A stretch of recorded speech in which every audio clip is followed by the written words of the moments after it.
Before I started RepCap 11 years ago, which we just had our 11th anniversary as a company, my last job was at an email newsletter publisher called SmartBrief. And I still have many friends who work there. We actually still use them when we do media buys for our clients. We continue to even like some of the folks that we work with now, like came over from there. So like, I really love email.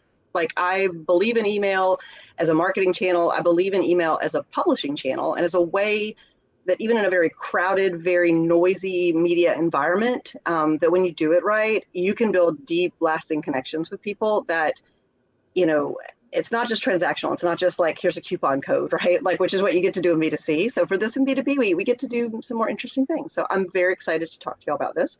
I would love to hear, everybody want to drop into the chat, like, where are you coming in from? Like, you know, tell me about your email, like what's your favorite, actually, I would love to see your favorite email. So where are you joining us from today? And tell me your favorite email newsletter. I want to see as we're going through, we start talking. I want to see if y'all have some favorites and some I haven't seen before. So let's jump in. So as I mentioned, we're talking about email, and our topic is how to make an email newsletter that people actually read. And so as I was introducing myself briefly, just to give you a little idea of like why you should listen to me. So one, during my time at SmartBrief, I oversaw the sending of literally millions upon millions of emails. You know, so when we talk about doing A/B testing, you know, it's one thing to do that on a tiny little list of like a few thousand. It's like we did this at scale. You learn a lot about people based on the things they click in a newsletter. And so I'm hoping to bring that in. I've continued even in our agency. You know, we publish our own newsletters that are part of our core marketing strategy. We do some very cool newsletters for clients. So I'm going to be bringing that experience into this conversation for you. So what does that mean, you know, for me? Like specifically when I think about email, I always think about three pillars here. One is that audience? Like where is this audience going to come from? And I'm always torn between whether to talk about audience first or content first. But for the purposes of this email, we're going to do content last because we just have a lot to dig into there. But where do these people come from is the number one question. Number two, deliverability. So even if you start to build some kind of list, if it can't get through into people's inbox, which is a bigger problem now than frankly it has ever been.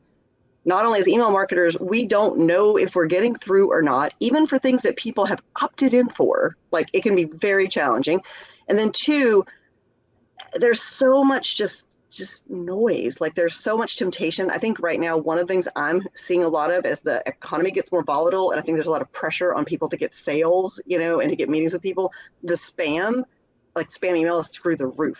And that affects you even if you're not a spammer. Like you're gonna have to work extra hard to be like, no, really, we're okay. So I want to talk about deliverability and some of my favorite ways to make sure that you have good deliverability.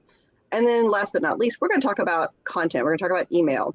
And we're going to go top to bottom. Usually in these sessions, I walk through like 3 emails or 3 examples of whatever we're talking about. This time, I'm only bringing one.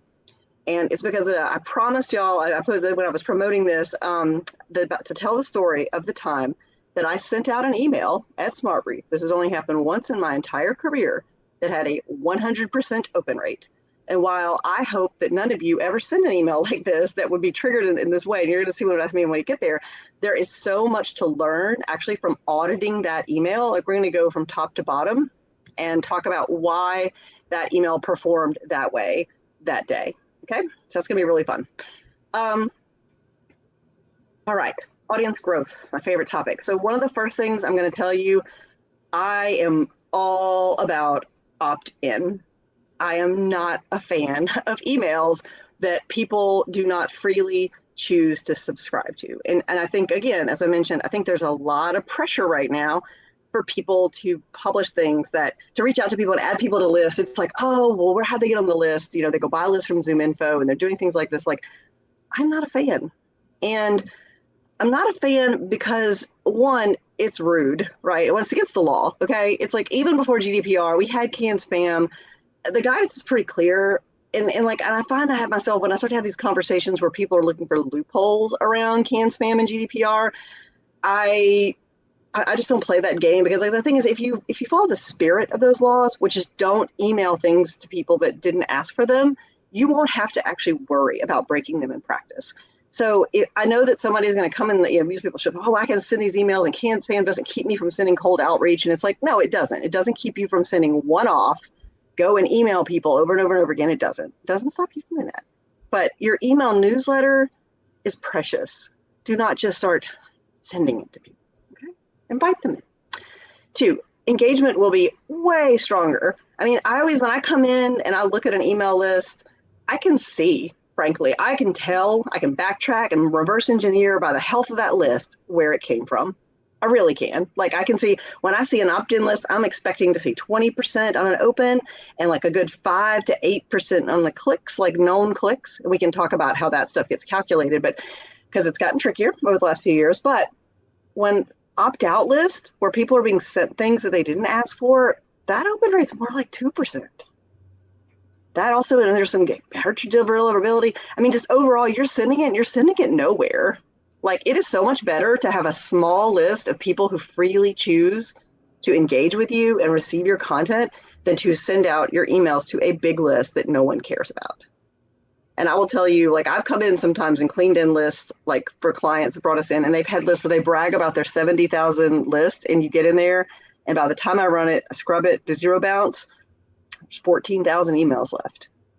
14,000. But of the 14,000, suddenly now we have people that really care about what we have to say. And that is way better. I'd rather have one email newsletter subscriber that couldn't wait to get my email than to have 70,000 people that I bought and shoved into Basecamp. So, all right. So better engagement, and then it protects your brand. So if I'm sending people content that they didn't ask for, I can tell you, I don't know about y'all, but again, the spam is like out of control right now. I get emails from people and I block them as spam. And when it happens over and over again, they basically go in my blacklist of like, I'm never going to work with them because if this is what they do to get the sale, I'm probably not going to like the vibe, like to be a customer. So I'm going to choose something different. I'm going to choose the not spammer. And the second thing you have to watch for is if enough of those people are, who are ornery like me and report you, you will get put on a blacklist, and then that domain is screwed. Okay, like there are people. I will also sometimes get these like panicked calls of like, I sent these emails and now I can't. It looks like I'm not getting through, and it's like, well, then I go look it up. I have things I can check for blacklist. I was like, well, I mean, this domain is toast. Have you thought about changing the name of your company? Like, I mean, it's just done. It's just done because of those bad habits. It's not usually one send that'll do it. It's a habit. It's like when you see somebody doing that over a period of years or even honestly months will do it at a high enough volume. So go for opt-in. The next thing I want you to make sure you do is thinking about what you send out. And those of you who've come, you met me before when we talked these webinars, I say this a lot. I talk a lot about your content value proposition, and that applies to your newsletter too. Many of y'all are sending out email newsletters that if I took your competitor's logo and slapped them on there, I would never be able to tell the difference. It's the same stuff. Or if I could tell the difference, it was because it was chock full of your product content, right? Is there, it's like, make sure that you're doing something that only you can do. And I'm going to tell you, given like all the conversations we've been having about, AI and generative AI for writing, one of the things I want you to start to think about in this sort of world where generating words is becoming easier than ever, that doesn't make good writing less valuable. It actually makes it more valuable. And so it actually going to put more pressure on you to do something that is special. So brand it. Brand that newsletter, like make it something interesting. So going back just a touch, you guys haven't heard me talk about this. Your content value proposition is an extension of your business value proposition. It's what for whom. So if you're going to send out a newsletter, you need to tell me this is what for whom. I think about some newsletters that I love. Ann Handley sends out a newsletter every other Sunday. I adore this newsletter. What is this newsletter? I don't know what her actual like strategy is or whatever, but it's very clear to me that Ann's newsletter is like writing inspiration and advice for professional writers. That's it. Like she knows exactly who she's talking to, and it's me. She clearly writes it every week for me, and I know that 20,000 other people agree. Hung Lee, another one that I really like, Recruiting Brain Food. That is recruiting tech news and perspective. Like that is just tech for recruiters. Like he knows exactly. It's like who, what, for whom. So some of y'all, if you're sending out these email newsletters and they're not really doing anything for you, I think I'd pull back a little and go back to your ICP, for those of you who are, on the tech side, like who's your buyer? Like who do you want? Who is reading this? And frankly, the more specific and sort of vivid you can get about it, the better, like, because that's how you're going to build that subscriber list. And then what are they going to get out of it? Because one of the other big mistakes I see with newsletters is I can always tell when this is going to happen because they'll call it a prospect newsletter or whatever. It's like that's a your company perspective. It's telling me what you want to get it out of it. Okay, I want to send this to prospects. It's like nobody's a prospect. Nobody thinks of themselves as a prospect. It's like, oh yeah, this is company news for prospects. No one signs up for company news for prospects. Give them something good. Give them something meaningful, right? So that's the what for whom. And I've got some I can send out some resources after this so you can dig into that a little bit more. It's a fun exercise. So then what am I telling you to do? I told you you can't just go buy a list, and you can't just shove people in there and start sending. So what do I want you to do instead? Well, I want you to earn those subscribers because it is a privilege to be able to send someone an email, to be pushing your way into their inbox. So there's ways you can do it. One, make it easy for people to share organically. If your email is good, encourage people to forward it. Give people a clear CTA. Like if you're going to forward it, say, hey, forward this to your friend and then make it so it's easy for them to sign in. If you're using a good email service provider, like they usually have some pieces in there, but ask for it. It's kind of like, you always hear people podcasts asking for reviews. It's okay to ask for newsletter subscribers. It's okay. I saw there's a question in there that said, just starting an email campaign, is there a polite way to tell them to please opt in? We can't tell them, but we can invite them. We're going to invite them to subscribe to this newsletter, just like we would invite them to dinner. Okay. And so part of that is making sure that what we're inviting them to is truly for them. So that's what you're going to do. You're going to say, this is for you. Right. So if you have an existing list and it's like kind of one of those, what I find is it's not usually that people have opt in and opt out. It's like they have this kind of mess, in their CEO. It's like, well, those people signed up for something. They came to a webinar. Those people signed up for a newsletter. I don't know how those people got here. Most of our email, a lot of times they look like that. In that situation, I would say you could actually do something that we used to do at SmartBrief. I don't know if they still do, but when we would partner with someone and share list, you don't just add them in and start sending it. You send the newsletter with kind of a little letter explaining, here is what this is. It is going to be a newsletter. I'm going to send it. It's going to be, it's what, it's for whom, and here's when it's coming out. Like, here's how long, here's what you can expect from this. I would like to invite you to subscribe. Give them a button to subscribe.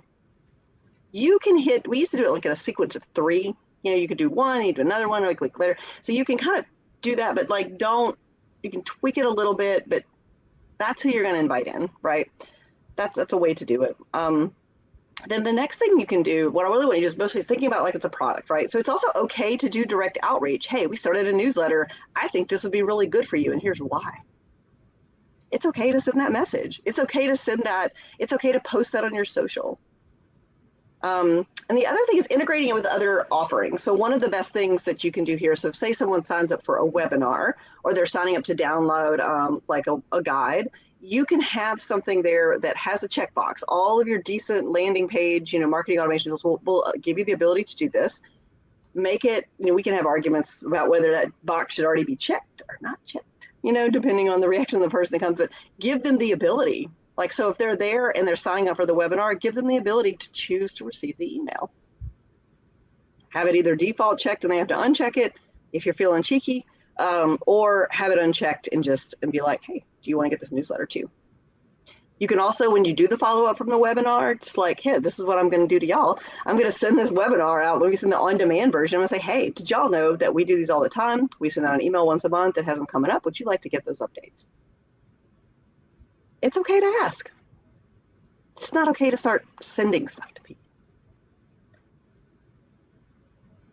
All right, deliverability. We're going to talk about that because I'm curious, how many of y'all know about deliverability? I'm going to look over here kind of in the chat. Do y'all think about your deliverability much? Like, is this something that is on, that you've run into trouble with? I see I'm just looking at all of y'all's locations. You're coming in from so many places. All right, deliverability refers to when emails, you can send an email. Does it actually make it to the inbox of the person you sent it to? And there's different levels of this. So one is like, did it get caught in spam, which sad, right? did it get caught? Did it just go to like the updates tab? Like where did it go? And so the worst thing is whenever it just comes back, right? So it's like they just block you. There is a level past like it just got caught in spam. It's called you just got blocked. Those of you in B2B who are marketing to people in highly regulated environments, which again is this is who I hang out with, banks, healthcare, insurance, they tend to have very strict spam filters.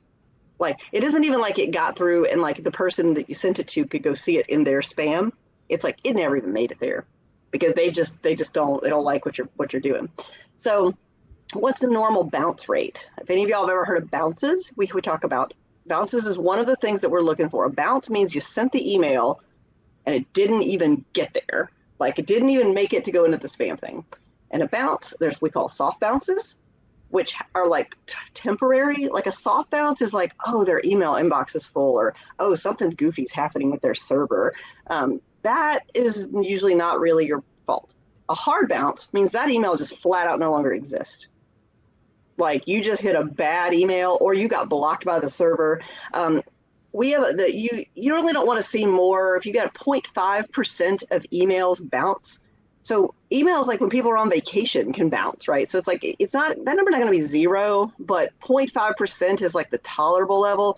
If you are at 2% or more, you are absolutely in the danger zone here. And some of you may have even already experienced this. So because ESPs, the email service providers, they have to monitor that. Because if they let people just spam people, then their server domains themselves get blocked. And then they have to, their business model collapses, right? So they have to be pretty strict about this. And if you're sending out emails and you're getting 2%, that's when you'll probably notice if you ever had HubSpot go, rah, rah, rah, I kind of wish they would just have danger zone play. I think that would be kind of fun. How can you get that bounce rate under control? So one of the first things I'm going to recommend, if you've never done this, you got to regularly scrub your list, whether by downloading it and running it through, manually, or using the API, which is like my preference. You can get it. There's most of these have integrations with the platforms that you're likely using. My favorite is Zero Bounce, primarily because I work in these high compliance businesses, and Zero Bounce has impeccable security protocols, and like they always have. They're just very, very strict. And they have a couple of ways where they basically will take your email and they sort it in some interesting ways. They will say, okay, we know we'll do like almost a test. Because back in the day, we used to do this thing where we'd essentially clean the list by sending it, which is bad for your list anyway, because you're messing up your own domain. But you can use this through a Zero Bounce, through a Mailgun, through a Mailfloss. They will kind of ping it for you and say, yes, this email is valid. On one end of the extreme, they'll say, yep, this one's good. On the other end, they will say, oh, no, this is a bad email. This is not formatted correctly. This email no longer exists. It's not receiving emails. There's that category. And then there's also the category, they even will flag frequent spam reporters. Like, so if you have someone in your list that often reports spam, they will say, this person reports spam a lot, like, just so you know. And then there's also this category in the like role-based, they'll flag those too. I don't know how many of y'all know that. If you're sending emails that are to things like info@, that is considered a kind of a borderline practice around deliverability. It's like, is that a real person? Who are you sending this to? Did somebody really sign up and put that in as their email? That is usually pretty shady. I don't want to say shady, but it's shaky when it comes to deliverability. And then last but not least, they also have most of the most important things they will catch are your spam traps. So I don't know if y'all know this, but whenever y'all buy lists from places like Zoom Info and stuff like that, people are actually actively putting fake email addresses in there that exist solely for the purpose of catching spammers. So when you get that list and you pull it in and then you go send your list out that goes out to that spam trap email, know what you did. They say, well, this isn't a real email address. Nobody signed up with this, and you just put this in here. Then now they've caught you. And like, if you get caught around that, I mean, that will definitely, depending on who catches you and when and in like what circumstances, your whole like email program can get shut down. So they will flag those for you and remove them. So if you are going to take some old list that you haven't sent to in a while, or if you're going to do, I'm just going to put my hand up, if you're going to do like cold outreach and email, mass email, run it through this list first, run it through one of these. Zero bounce is my favorite, but the others are fine too. So. Platforms. People ask me about this a lot too, like what's the best email platform? And the best email platform is the one that you will use and it won't make your head hurt, right? That you intuitively, that the navigation feels right to you, it's right sized. I mean, if you're a SMB, like MailChimp is plenty, you do not need a Marketo subscription. HubSpot's lovely if you like that all-in-one experience. I'm a fan of Campaign Monitor. I continue to be. What I like about Campaign Monitor is a few things. One, if you're looking for one of these systems, the things you should insist on is you need to have the ability to do A/B subject line testing. Like that's not negotiable. Two, you need to be able to get inbox previews. And that is not just an email like, oh, I'm sending test emails and we can see them. The service provider will actually run it and show you what an email will look like in the app. And then it kind of they've gotten even better, like they're getting more sophisticated at flagging potential problems for you. You can see what like not just in your Outlook or Gmail or whatever you're looking at, you can see it in dozens of possible configurations. Responsive templates. I mean, at this point, I think they're all there, but just, make sure that they're there. And then the last one here, I'm going to say this because I think this is a point of frustration for people. It's strict sender rules. So Campaign Monitor is super strict. And on one hand, you're like, man, they're cramping my style. They won't let me upload this list. They won't let me do that. But when they do that, if you are one of the good actors and you go use another good actor, like you as ESP with strict rules, your deliverability benefits. Because even if you're good, if you go use one of the less, sort of strict ones, you're going to pay for other people's sins.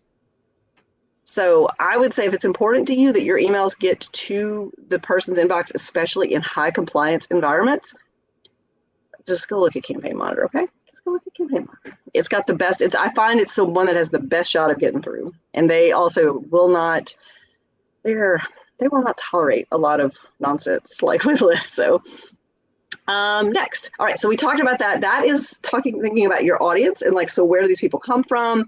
And we very quickly talked about how, we're going to make sure that they actually get our email. Let's talk about the content. But before I do that, I'm actually going to go just kind of take a quick look through the chats and just see if I can answer any questions about these topics.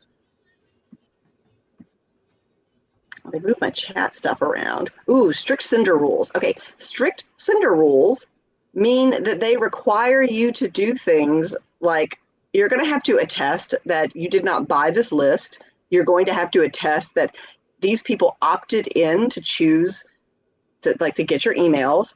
And then when you send that first email, they're going to limit you actually in how many you can send. You can't just walk in off the street and send 100,000 emails. They're going to say, hey, all right, Ashton, I see that you're new here. We're happy to have you here. We're happy to have your money. Let's get this email going. They're going to say you can send 10,000 to start. I say, okay, I want to send 10,000. Wait, why I got a list of 100,000? Why can't I send? They don't care. So they'll send 10,000. Show me what you got, Ashton. So they're going to send this email, and if it comes back with a less than 2% bounce rate, right? If you get that point, get that 1% or low bounce rate. If your spam report stays under, that 0.5% too. Spam reports happen. Spam reports actually, I get really upset about spam reports because the ones that bother me are the ones where I'll get reported as spam, and then I'm like, hold up, why are they reporting me as spam? So then I'll go look it up, and then I go back and I'll look at the channels like, no, you signed up for this, and you've been reading this for weeks. Like, what happened? And sometimes I'll actually even if it's somebody I know, I'll message them and be like, hey, did we do something wrong? Is this content not what you expected anymore? And usually in those cases, sometimes oh God, no, I didn't mean to do that. But I get really upset about spam reports. Unsubscribes are cool. If you're just not feeling it anymore, I'm not gonna get mad that you unsubscribed. But yeah, I'm just where does spam report come from? So the stricter they are about that, the better. Because if you are too following those rules, you will be in a pool coming from a server. You're protecting your domain. Does that help? I hope that answers your question, Ashley. If you have another one, I'm happy to kind of follow up on that. But yeah, you want good ones. All right, let's talk about content. What do I mean by good content? So the number one thing you have to nail is the subject line, and that subject line has to be irresistible. Okay.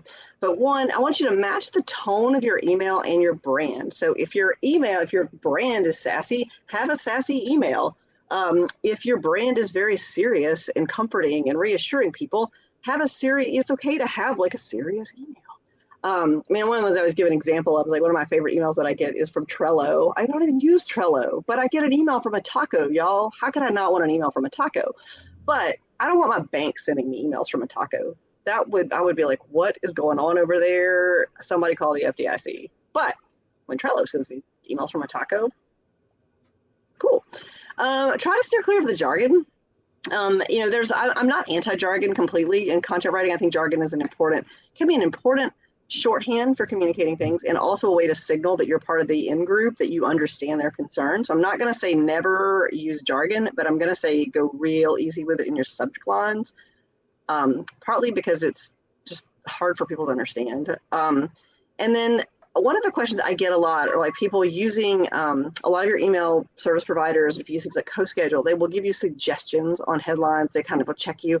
And I like these tools a lot. I don't let them write my subject lines. I am much too arrogant for that. As a writer, I write my subject lines, but I use things like CoSchedule subject line analyzer, which is free, by the way. I'm going to drop that in the chat as one of the resources, and I can include that after. That's a free one. If you're in MailChimp or if you're in, Campaign Monitor, when you're writing your subject line, there's even a little thing where it'll say it'll test it. And I can tell you what they're testing for is like there are certain words that perform really well. There are certain words that are spam triggers.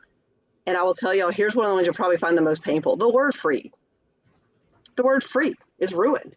Do not put the word free in your subject line, even for free things. In fact, try not to put it in your emails, like it all, because there's just certain things. And so when you're going to run like your spam checkers and things like that, use those tools not to write it for you. Although some of the generative stuff has gotten kind of cool. Use it for inspiration and use it for discipline. Have it double check your work.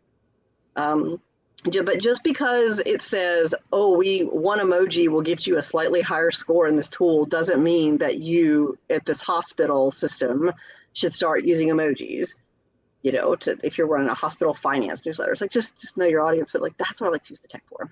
And I'd love to hear if there's any tools y'all are using, if you want to tell me more about them, because I'm always looking for new stuff. I use CoSchedule a lot. We use the one that's built into Campaign Monitor, but always happy to hear others. What I want you to absolutely do is ignore this guy. I mean, I'm sure he's really, really nice, actually, and I'm sure he's good at his job, but this is terrible advice, okay? And I think anybody who actually has an inbox and a job would know why this is terrible advice. And I put this up side by side. There was a recent LinkedIn discussion I was in. Your subject lines should be make it something only you can write, right? Use unique words. Use interesting words. Emails like quick question, name, a quick idea for whatever, I'd like to help. It's like these, he's saying he gets this open rate, but I actually suspect the open rate in this post, he claimed, I always get a 60% open rate. I don't think that's 60% by a human, because one of the ways that open rates get measured, I don't know how many of y'all know this, the way we measure an open rate in a newsletter, we don't actually know if a person opened an email and looked at it, like it went, aha, I will now open this email and look at it.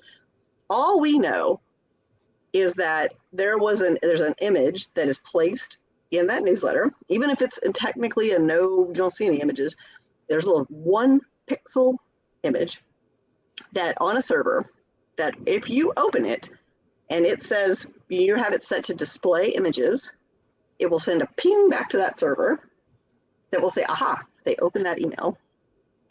That's it. That's all an open rate is.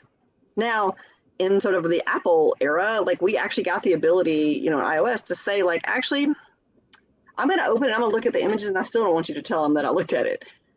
So some people don't, there may be more people reading. I would say nowadays, open rates are less reliable than they were even in my SmartBrief days. There's people who are opening it that you will never know because they are privacy fans and like they've got their stuff on lockdown. There are people, you are getting people that it shows as an open, that it isn't really. All that's happened is like, I've seen this happen sometimes too, where if somebody's sort of spam filters, like they're kind of scanning it. It's a bot going through it and the bot opened it, not the person. or they opened it strictly for the purposes of deleting it. That's not an open, y'all. So like, I think I went and pulled this in this particular discussion because it also kept going. I was like, yeah, use their name. And I'm like, no, my spam filter. This is literally the moment this happened. I popped over because I'm a jerk and I took a screenshot and I posted that back and I said, no, please don't do this. And so that's my advice to you now. Do not use subject lines like this. Google, your inboxes know that that's spam. They're automatically. Those are not 60% open rates. Those are lies. So actually, I'm going to say this for a second. What should you rely on as an indication of engagement? I would say, open rate is fine. I mean, I generally look for 20% open rate, that 5 to 8% click rate. Clicks are even masked now. I don't actually know. I can tell if they come over to my site. I can see what happened, like when they're on my own website. But it's a guess. They're ballparks. The one thing that is real, and I mentioned Anna Hanley earlier, one of the things she said the most important measure for her in her newsletters are people that hit reply. That means somebody really read it. That means somebody read your newsletter. That's a good thing, right? If somebody takes the trouble of writing you back and say, this moved me, this inspired me, or you're totally wrong about this, right? That all engagement, those are all types of engagement. That is truly reliable. So watch that. See, given the size of your list, how many of those do you get back every week? If the answer is none, we need to talk about your content. So content inside the body. There's a lot of rules that I will sometimes come in and counter, and so I'm kind of being a little playful here. But like, keep it short or not. Actually, there are some things that matter in newsletters that make them succeed, and some things that absolutely do not matter. There are short emails that are awesome.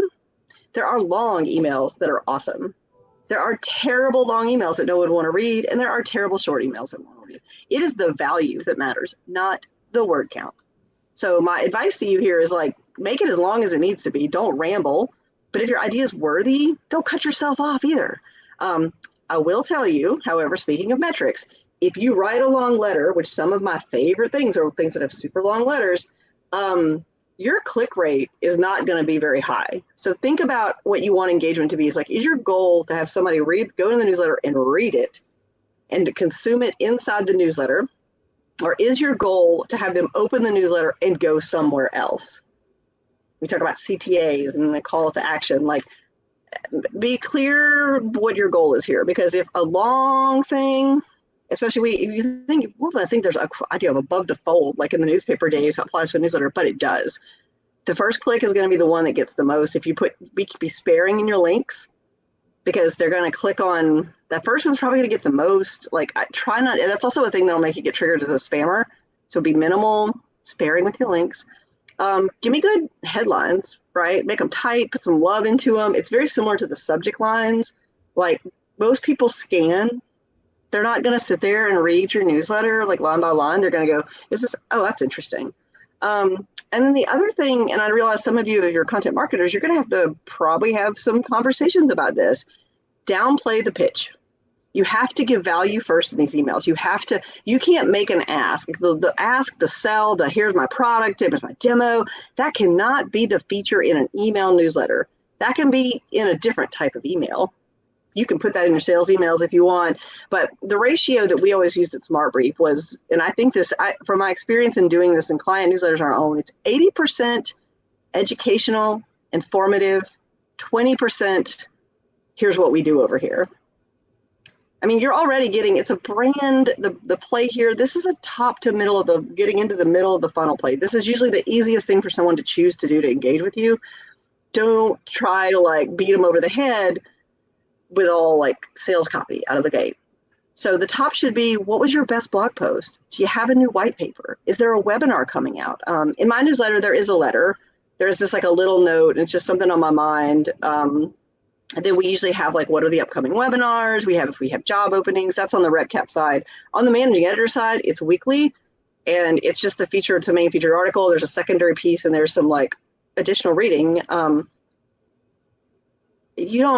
don't have to, when I need to sell, when I need to pitch something, I can't, because I've earned the right to do that, because I've put some coins in the bucket before I came by and said, hey, by the way, this is what we do around here. Would you like to hire us? Would you like to buy our product? Just be smooth about it. Smooth. All right, so we're at 11:45, and I am ready to tell you all the story about the 100% of the open rate. But before, I'm just going to take another quick little spin and see if I have any questions. I like how somebody said, I am not a fan of email newsletters at all, so I'm hoping this webinar can change my mind about making one. I mean, here's the thing. I actually am not going to try to change your mind about making one. They are not right for everybody. You have to be prepared to make a commitment. Like an email newsletter means I'm going to send this to you. I'm making this promise. Here's this value I'm going to give you, and I'm going to give it to you on a regular basis. And the best ones have voice. They have character. They're not interchangeable with anything else, and they're actually kind of a lot of work. I mean, I spend a few hours, like writing hours, like, which I mean, for the CEO, like we're a fast growing agency. And the fact that I'm like, hold up, I got to write this newsletter, but it brings me joy. So if newsletters don't bring you joy, like, I don't know, I'm not going to do it, but like, think about your audience. What can you give the audience? So that's going to be the only, I'm not going to talk you into it. I'm not going to talk you into it. You tell me what your audience needs. Let's see. We'll just follow back through, and I'm just being coy here. It's like y'all want to know. That's some good. There's some good suggestions in here. I'm excited about this. Oh, the news ad, greater good size. See, I like this because it isn't just like the same old ones. Yep. Somebody's talking about Ann Handley. Like, yeah, we all love Ann Handley. Okay, like everybody's in total anarchy. Yeah, I think just for fun, I think at the end of this, I'm gonna do an impromptu. I might give away a couple copies of Anne's book because I love her. I love her so much. And she did she updated the book. So if y'all haven't seen it yet, so come on in. All right, let's talk about this 100% open rate. So at the time I was working at SmartBrief, I've been there for a few years, and most of the time like I said, 20% open rates. We had some smaller newsletters with very tight industries where they were like 40%, so pretty good, right? But like we had never had anything like this.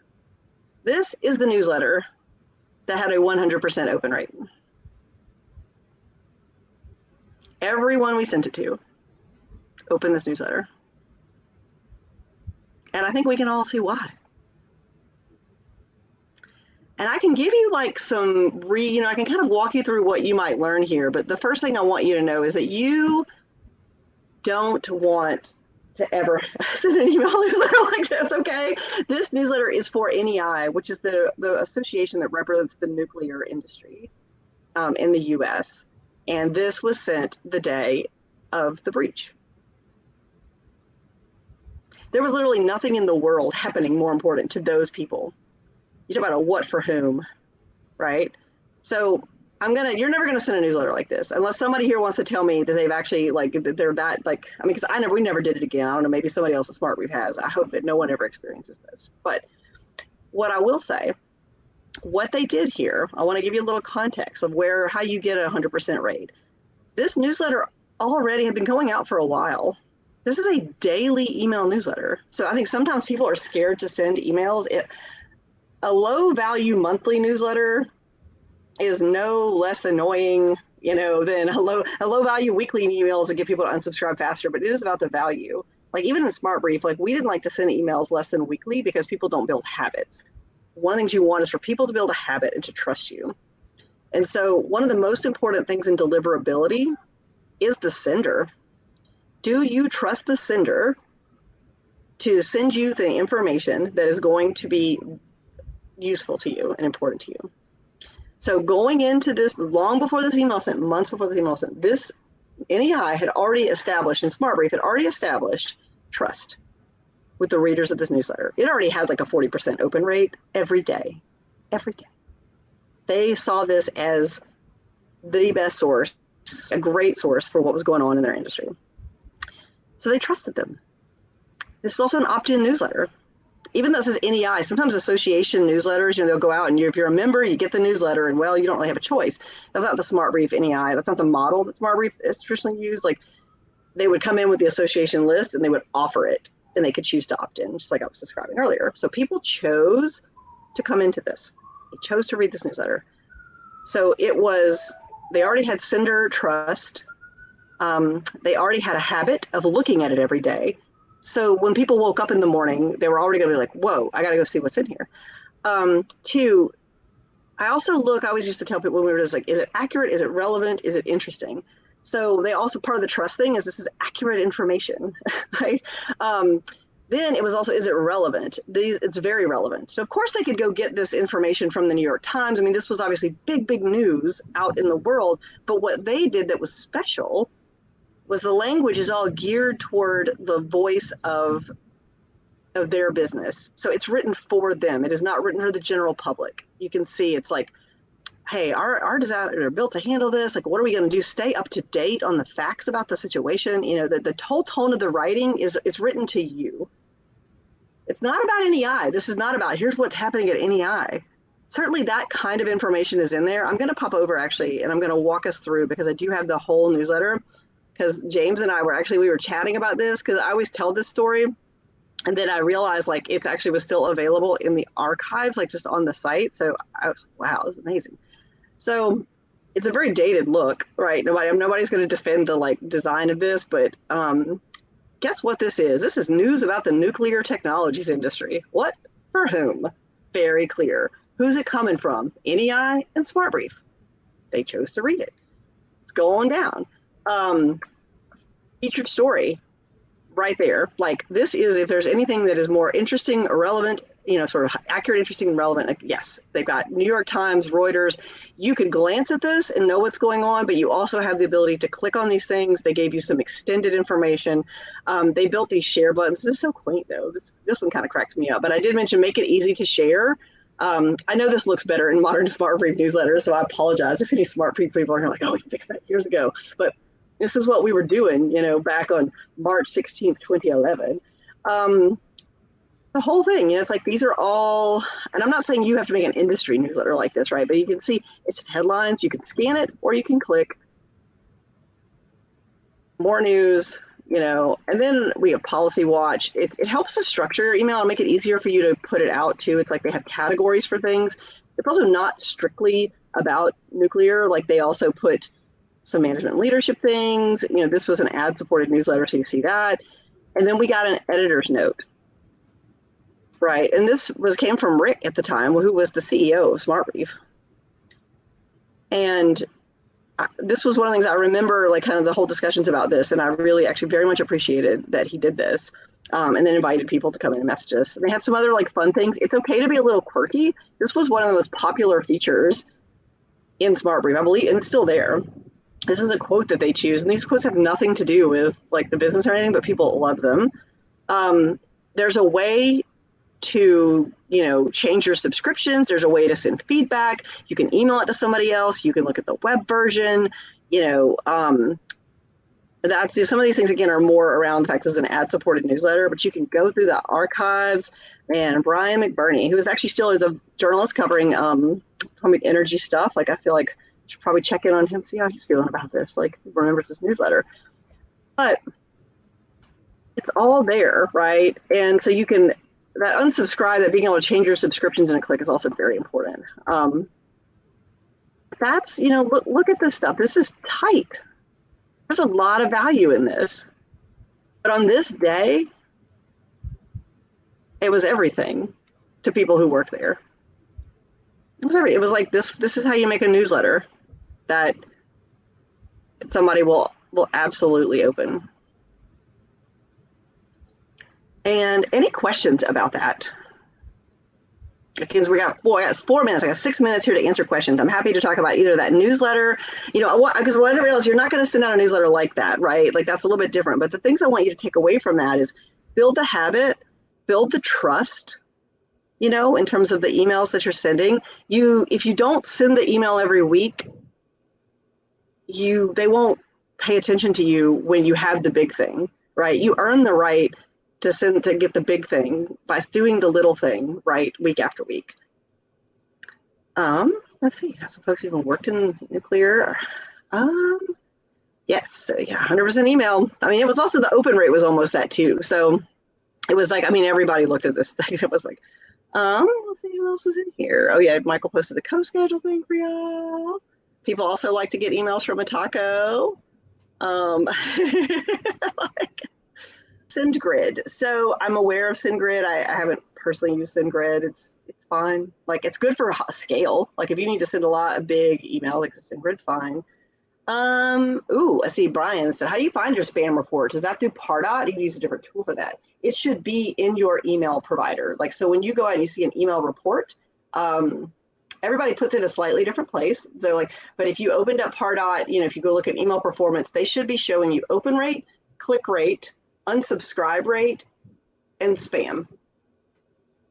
All of those should be prominently clear. Like they're usually just like kind of right there alongside each other. And you can see it for an individual send, and you can also see it in the aggregate. And, again, if you're sending to an opt-in, I don't get too worried about that unless I start to see that number creep up over the long run, but it should be in there. Let's see. So I said, how much content is too much? Is enough rabbit you're filling out way too much? So here's an interesting thing is I would say most people put too much in the email, but don't send frequently enough. We are scared to send emails. And like what happens though, is we think, oh God, I couldn't possibly send out a weekly email. Couldn't do it. Like it would be too much. But what we're actually doing to ourselves is when we do a monthly email, even like bi-weekly. So if you're going monthly and you want to test it, go to bi-weekly and see how that feels, because almost the pressure of like, you have to make a decision. So that'll help you move along. You'll build better systems to kind of meet with that flow. You also kind of set that expectation internally. And then two, you won't feel so much pressure on that one send to cram everything in. So it is far better to send a weekly with a few items that are good, than to send something that goes once a month and it's like, wow, that's a lot. It also really kind of emails about the aggregate, so if you send over an email once a week for 6 months, you can learn a lot about your audience.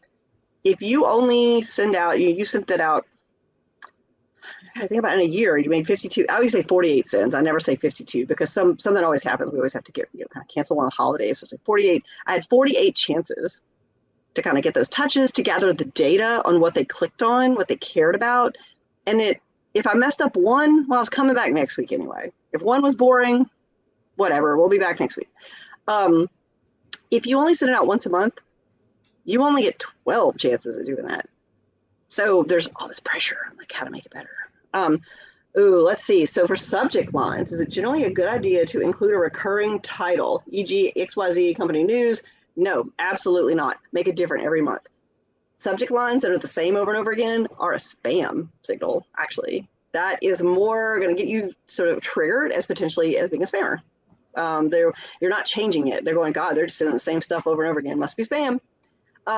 Think about it from the perspective of what would make you open an email. So one, the sender already knows that it's you, so it's coming from you. So your company name is probably already in there. Sometimes we will put it like, say, the managing editor newsletter comes from James De Silva, Managing Editor Magazine, right? So you know that. The email comes from me. The subject line should be unique every time. And you've only got like 5 to 7 words. Do not waste them on the date, because the date is also in my email already, right? Like you send it on the date. Yeah, I can already see the date you sent it, right? And I can already see who sent it. So you've got those 5 to 7 words to make me care. And the other thing, I didn't have this on here too, pre-header text is more important than you realize. Like you'll get that little, when you're looking at your email, the header, you get the subject line, those 5 to 7 words, and then you'll get this little bit more copy that'll show up in some people's things, some people's email clients, but don't waste that. Don't duplicate what was in the subject line. This is your second chance to get somebody to pique their interest. So that's when you earn the open, basically. Like you're going to earn the open there. Is an email newsletter considered content marketing? Yes, I consider it content marketing. I mean, it is in this interesting intersection of like publishing, so that Smart Brief newsletter I showed you in 2011, I don't know that we called it content marketing, because in 2011, which was like, I started my business like later that year, I had to go around explaining that content marketing was editorial for brands, which I no longer have to do, which is weird. But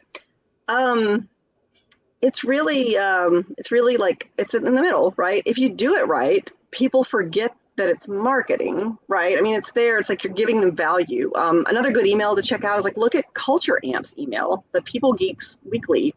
That's just good content. It's just good content. So, it's like, just put stuff out that's good. How do I determine the right frequency for a newsletter? So that's a mix of factors. If someone has no newsletter at all, I start them at once a month. Like if we're talking about a company, like a brand, like let's start it once a month. If they're at once a month and we're seeing good engagement and we feel like we have the content right, I'm going to push them to every other week. Ultimately, I want to get to the weekly. Most people are dailies not right for most people, but a weekly usually is. Oh, Allison said, what was the subject line? Do you think it influenced open rate or not? The subject line was also that headline. It was, the subject line here was Japan reports possible breach at Fukushima Daiichi reactor. That was the subject line. So, I mean, there's really nothing else you can do. I mean, sort of like beyond that. I mean, that was it. That was the news. You know, like, how do you not open that? If I downplayed it, imagine if I sent that newsletter out, to go back to the example, and instead of it saying that there was a breach at a nuclear reactor, like, which is something that has happened like once in my lifetime, like that's, and instead I had your NEI news for March 11th as my subject line. See, you see what I mean? Like that wouldn't have done it. I bet you that wouldn't have done it. What do you think about putting the newsletter on your website and then posting the newsletter link on social media? I don't do it. And here's why. Most of my email newsletters are already curated versions in many ways of things that we have published elsewhere. So I'm publishing the long form on the blog. Sometimes I'm writing things on social and I kind of bring it in. It's like they're often like the sort of bibs and bobs and like pieces that I'm pulling together in this coherent narrative. They already exist elsewhere. And the truth is, like with some little extra pizzazz. So like the letter that I write that I send in the RepCap newsletter doesn't show up anywhere else. But it would be redundant for me to put the managing editor newsletter on the managing editor website because it's curating and sending out and alerting people to articles that have appeared on the website. So like I wouldn't do that. I also like my email to be a little bit special. Like I don't want you to be able to just go read it, actually. I mean, I used to do this. We experimented this for a while where you'd publish the archives openly on the site. And I still do it kind of, you know, if I make a landing page for a newsletter, I should make do this real quick with managing editor. Because we do the guess I was describing to you, like you want to make a product, like you want to sell it like a product. I'm going to show you what we do for managing editor.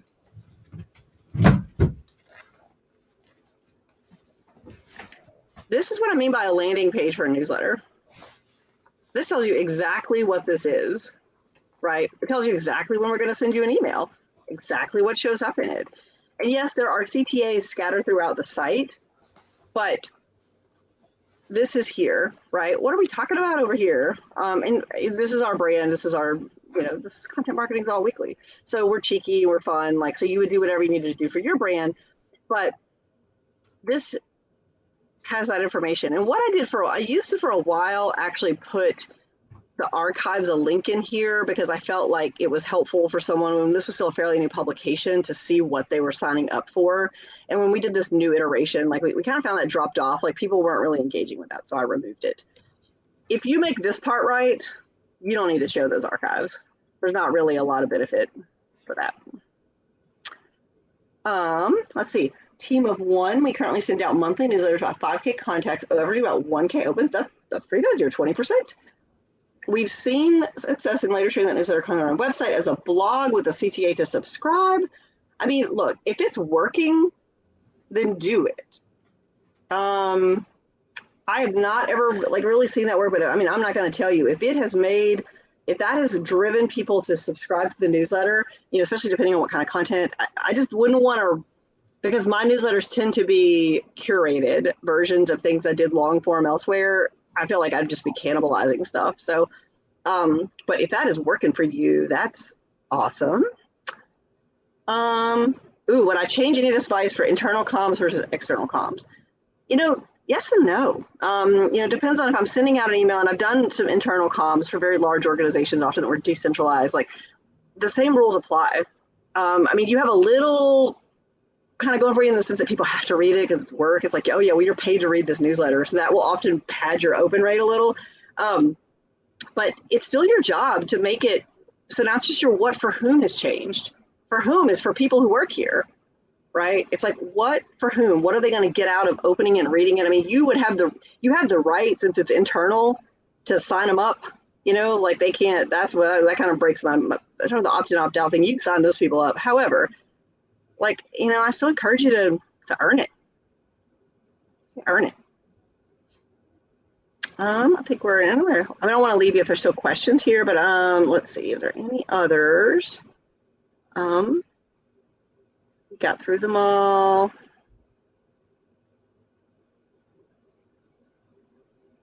I think we made them through them all. Oh, I see one. There's have you recommendations on making sure people that still want to receive the emails. So I do a few things on ours. So one, depending on your email service provider and your marketing automation platform, you can track when people become unengaged. So I have some filters set on Managing Editor, like some triggers, where if someone goes 3 months without opening or engaging in the email, they get an automatic email that just kind of says, hey, you still want to read this? And then there's a button that says you can choose to stay. You say, yep, keep me here. And if they click on that, here's the beautiful thing. That means they've now engaged, so that they're back on the clock runs 3 months for them again.